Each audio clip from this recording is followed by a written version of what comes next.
আল্লাহ যে নারীকে ভালোবাসেন তাকে চারটি কষ্ট দেন। আপনার জীবনে কষ্ট আছে মানেই যে আল্লাহ আপনার প্রতি অসন্তুষ্ট, বিষয়টা এমন নয়। আল্লাহ তাআলা এই কষ্ট দিয়ে হয়তো আপনাকে পরীক্ষা করতে চান।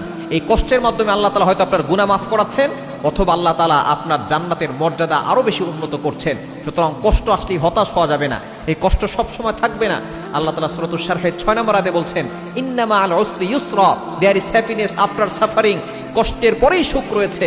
সুতরাং আপনি আল্লাহর উপরে ভরসা রাখবেন। আল্লাহ তাআলা যে নারীকে ভালোবাসেন চারটি কষ্ট দেন। 1 নাম্বার, মানুষের অন্যায় সমালোচনা।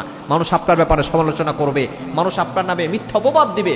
হযরত মারিয়াম আলাইহিস সালামকে এভাবে আল্লাহ তাআলা পরীক্ষা করেছিলেন।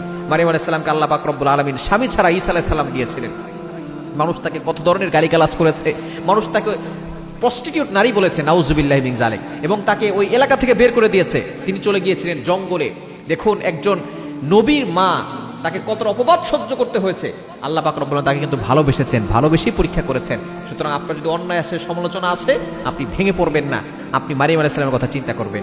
দ্বিতীয় নাম্বার হচ্ছে স্বামী বা পরিবারের কাছ থেকে অবহেলা। হযরত আসিয়া আলাইহিস সালাম ফিরআউনের স্ত্রী ছিল, স্বামী তাকে তোয়াক্কা করে নাই, তার উপরে নির্যাতন করেছে, জুলুম করেছে, কিন্তু তিনি ঈমান ছাড়েন নাই। আল্লাহর উপর থেকে তিনি আশা হারান নাই। পরিবারের লোকজন তাকে কত ধরনের তুচ্ছ-তাচ্ছিল্য করেছে, তারপর আসিয়া আলাইহিস সালাম তিনি আল্লাহর উপরে ভরসা রেখেছিলেন। সুতরাং স্বামীর থেকে, পরিবারের থেকে, স্বামীর পরিবারের থেকে, নিজের পরিবার থেকে যদি আপনি অবহেলিত হন, আপনি হযরত আসিয়া আলাইহিস সালামের কথা চিন্তা করবেন।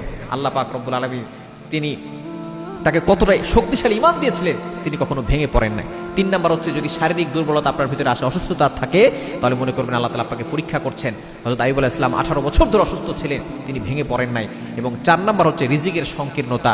যদি আপনার ভিতরে অভাব থাকে, মনে করবেন আল্লাহ তাআলা আপনাকে পরীক্ষা করছেন। এই 4টি কষ্ট দিয়ে আল্লাহ তাআলা নারীদেরকে পরীক্ষা করেন। ওই নারীদেরকে আল্লাহ পাক রব্বুল আলামিন সবচেয়ে বেশি ভালোবাসেন। এদেরকে আল্লাহ তাআলা মৃত্যুর সাথে সাথে জান্নাত দিয়ে দিবেন।